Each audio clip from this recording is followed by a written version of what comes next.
Okay. Bismillah, alhamdulillah, wa salatu wa salamu ala rasulillah. As I was saying, every single family, they will have somehow family disputes. The longer their life, the longer they're together, then the more disputes they're going to get. Okay? So, even the family of the Prophet Muhammad sallallahu alaihi wasallam, it had disputes. Even the family of Ismail alayhi salam, the family of Ibrahim alayhi salam, they had disputes. But how do they resolve the dispute? That's how, when we find people, okay, differ from one another to another. These disputes either end up with reconciliation, and this reconciliation, it could be temporarily, or it could be a long-term one, depending upon how did they reconcile. Or it could end up with the ceasing of this relationship, which is the divorce. Right. So this is the marital, dispute we're going to be talking about. So we would like this marital disputes to work out in such a way that it will be a reconciliation was permanently, or even to cut this relationship completely. But we don't want a reconciliation which is only for 1 day or 2 days. That's not the one that we want. So disputes can be resolved either to have a reconciliation, and mashallah, it's going to be lasting for a long time. Still, we have ups and downs that will refer to that point, and they'll keep on, inshallah, doing what they're supposed to do.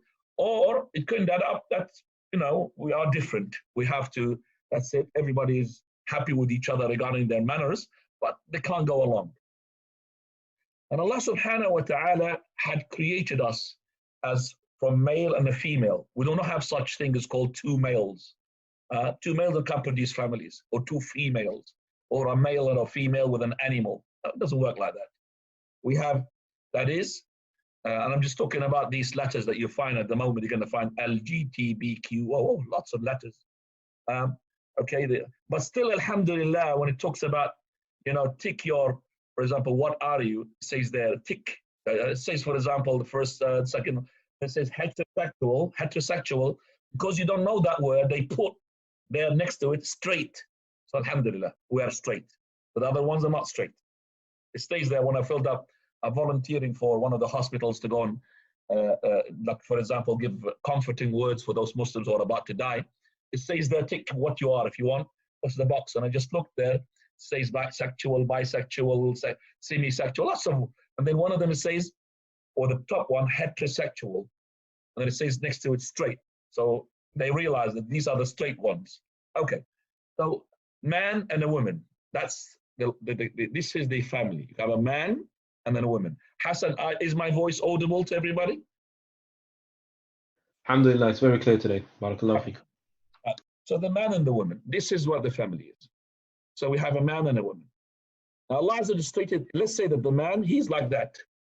Now Allah has talked about the woman, the female is to be born from Adam alayhi salam, Hawa, and it's from the rib, that's the rib. And it's the highest rib. And the highest rib is short, and all the ribs are crooked. But when it's shorter, the crookedness would show more. So if you have a longer one, the crookedness will not really show that much. But if it's really short, the crookedness will show more than the one which are longer. So she's created our mother Hawa from the top rib of Adam alayhi salam. So Adam is being a father and her mother as well. Okay, and her husband as well. So that is the most crooked one. So if the man is like this, the woman is like that. Okay, so if we put this together, okay, right, that's the man and that's the woman. If they're going to live together like that, there will always be a gap. This gap is the unsettling disputes. The unsettling disputes, because there's a gap. 5-10 minutes, half an hour, and a day or 2 days, and then after that, the fight will break loose. And if we want to make the woman straight, Prophet ﷺ, he said that if you make her straight means divorce, because the woman cannot be straight. You're going to break her because she's crooked like this. So how am I going to live? What is the possible way of doing it? Is that for me to bend. And that's what the Prophet ﷺ said. You have to bend. Sometimes there are things that comes from the wife. You have as a man to keep a closed eye for that. You have to bend, but not bend so much that it will compromise your Sharia and your deen. So this is the woman, this is the man. You're going to live like this, unsettling dispute. If you're going to do like that to the women, you're going to breaking her, divorcing her. So you're going to do like this. This is all about, the whole chapter is all about. So he says here that Islam had directed us to number of ways in order to sort out this family. I call it the nucleus, the base and the foundation for society. Society is, starts from male and female and their family and their children.